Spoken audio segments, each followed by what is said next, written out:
But one of the things you and I were talking about in the makeup chairs a few minutes ago was you and I have been talking about this for 18, 19 years. Yeah, like exactly. that. And now people seem to be listening finally. It's getting frequent enough. Now, back then, when we first started talking about this, you remember people saying, oh, well, people are just talking about it more now. It's always been around. Exactly. You agree with me? And I'm asking Ann, and you were shaking your head vigorously. I'm going to ask you the same question in just a second, but Todd first. Yeah.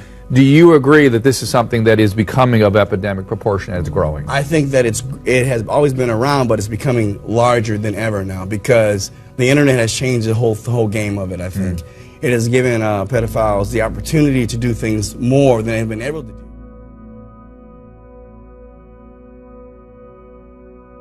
It was a very powerful night. We just passed Frances McDormand at the photos, and she said, "What a night to be in that room." And it does feel like a very, very historic night. And Oprah captured it incredibly well.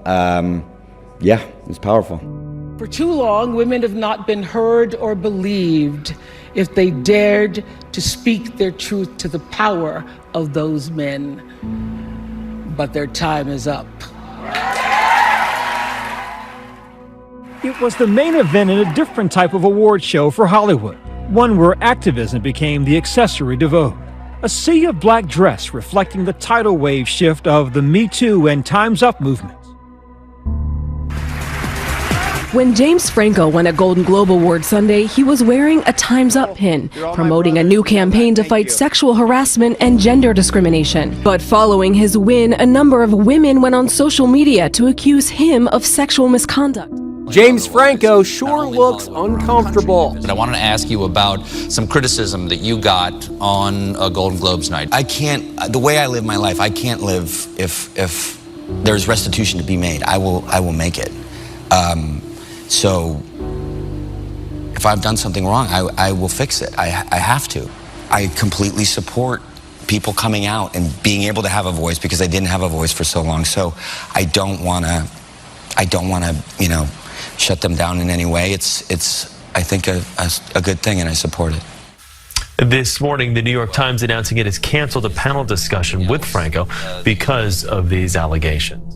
By the way, my thing is this: it's not just Hollywood's dirty little secret; it's the world's dirty little secret. This is something that's been going on not just in Hollywood but everywhere. People are afraid to talk about it.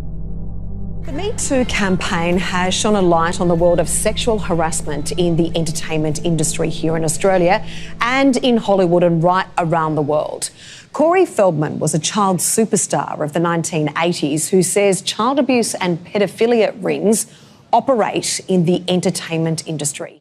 Whether he was playing Mouth in Goonies, first you gotta do the truffle shuffle, Teddy in Stand By Me, oh, Gordy just screwed the pooch, or starring alongside his best mate Corey Haim in Lost Boys, Corey Feldman looked like he had it all.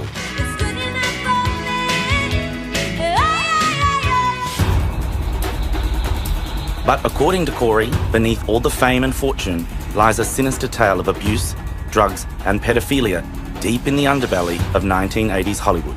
I like to think of myself more as a child slave. I will ask you the same question, though. You were shaking your head vigorously when I was talking to Todd about being Hollywood's dirty little secret. Do you think it is? I do think it is. Mm-hmm. I agree with Todd that I think it is a bigger picture, that we've seen that in the athletic world just recently. But I think Hollywood in particular has a real problem that no one has talked about. They covered it up for a long time, and it's just now coming to light. Maybe in the last 4 years, I'd say, we've had quite a lot of convictions, so it's starting to look like a trend. Corey went to school like any normal kid, but as his fame grew in Hollywood, his popularity in the playground took a nosedive. Because I had to be picked up early from school all the time, kids thought that I felt that I must be special.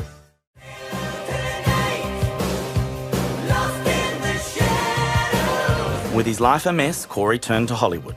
The closest thing I remember to having as confidants or friends were directors and producers of commercials that would come to me and say, "Hey, you all right, kid? Why do you seem so unhappy? Why are you so miserable to be here?" And I'd be like, no, I'm happy to be here.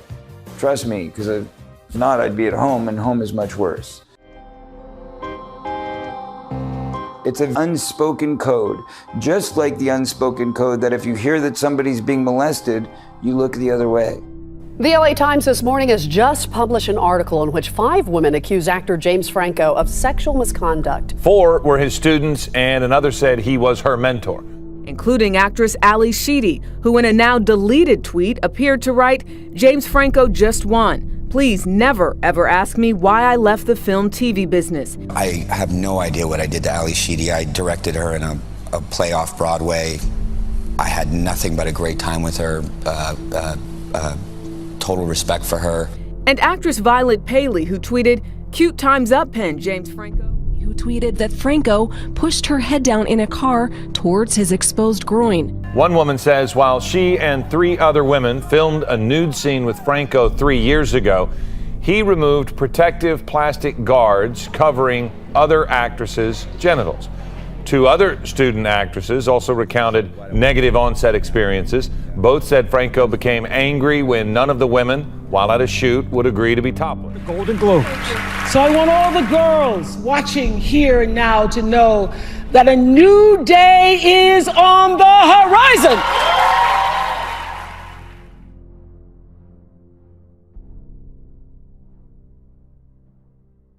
You live in Los Angeles, which has been the center of the Harvey Weinstein allegations. Since then, the number of men accused of sexual harassment or sexual assault has been staggering. There have been journalists accused, authors, TV personalities, producers.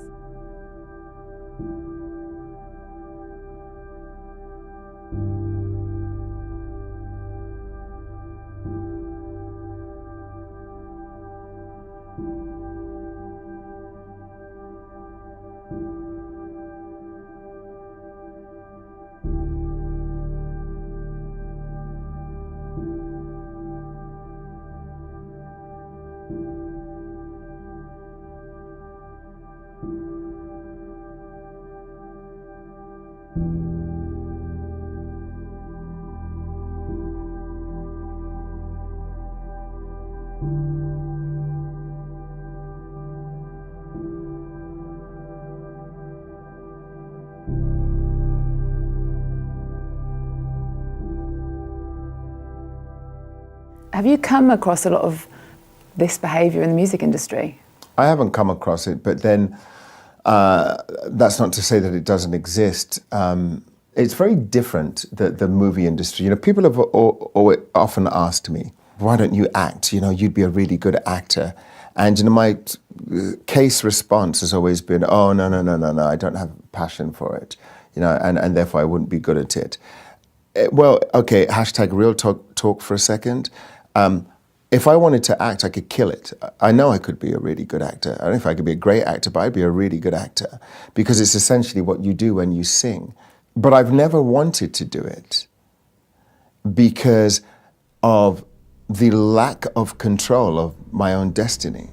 There's such a great power imbalance. There are these few people that wield all this power. I think it's great that it's all coming out in the open. And when that new day finally dawns, it will be because of a lot of magnificent women, many of whom are right here in this room tonight, and some pretty phenomenal men fighting hard to make sure that they become the leaders who take us to the time when nobody ever has to say, "Me too," again. Rousing words, optimistic words, perhaps a candidate's words? The hashtag Oprah 2020 trending overnight, some tweeting how Oprah's words gave them hope for the future, a sense of inclusiveness.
Speaking your truth is the most powerful tool we all have. Last night at the Golden Globe. I'm wearing black with a bit of color for hope. I don't know. A little phoenix rising from the ashes. I don't know. But mostly black. I was proud to wear black with every other man and woman who are here tonight on the carpet. But while Corey had found solace in some friends, there was also many wanting to do him harm. I hung out with him for years. Years. We were close friends.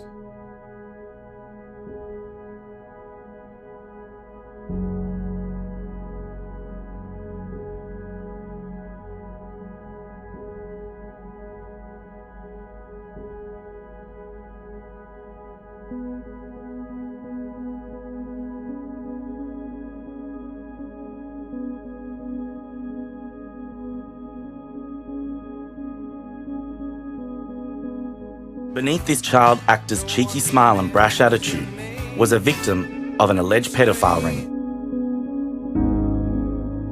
He tried something on me, and I kind of came to in the middle of it and said, no, I can't do this. But this was already happening to me with another man. So initially, when it happened, I recognized that he had already been communicating with the other guy, and the other guy told him exactly how he would get to me, which is by drugging me, getting me drunk, and to the point where I was inebriated and I couldn't defend myself, and then I would pass out. And then once I passed out, that's when they would come in for the kill. And 24 hours later, we got a call from the Today Show like superheroes. They said, we're gonna save you. I get to the Today Show, and the guy to interview me is Matt Lauer. And Matt Lauer basically does everything he can to discredit me, and sits there and basically shames me for the fact that I'm fighting this fight. In all fairness, though, we've been down this road before with you, and you have promised in the past to name names. Never. In your book, you said, when you were talking about your book, you said you were going to blow the lid off of this. This is why I'm doing this, because when I wrote my book, the publishers prevented me from writing the names down. That's what I meant by we were down this road before. Yeah. And just a month and a half later, karma comes back, bites him in the ass. Dear colleagues, on Monday night, we received a detailed complaint from a colleague about inappropriate sexual behavior in the workplace by Matt Lauer. It represented, after serious review, a clear violation of our company's standards. As a result, we have decided to terminate his employment.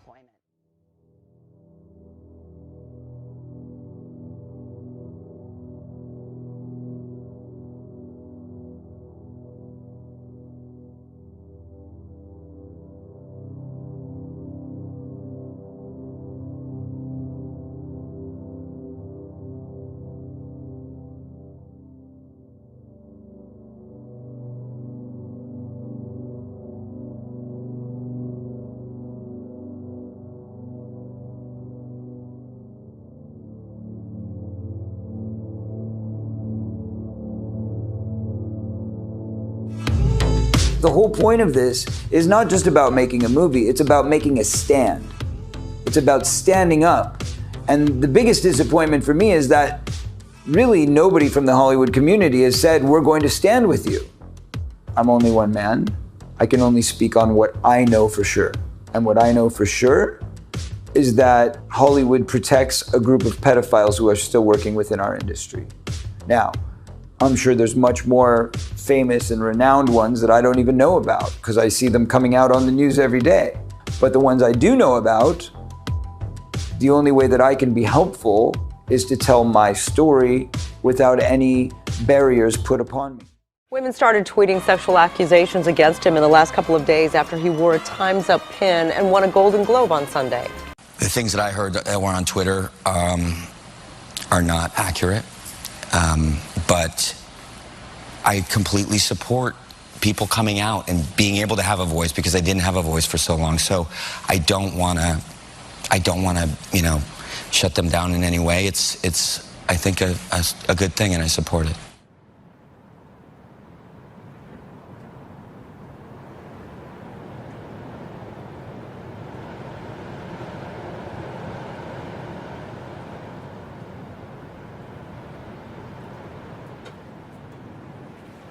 By the way, my thing is this: it's not just Hollywood's dirty little secret; it's the world's dirty little secret.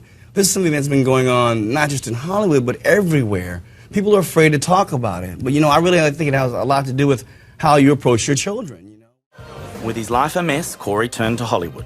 The closest thing I remember to having as confidants or friends were directors and producers of commercials.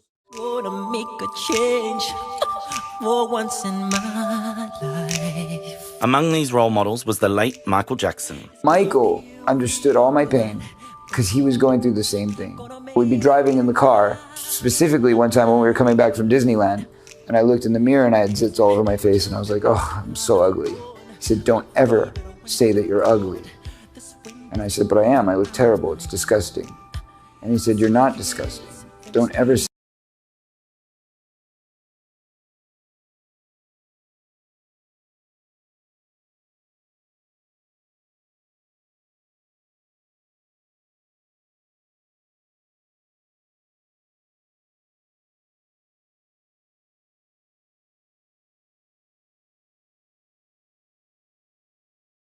I mean, he'd certainly saved my soul.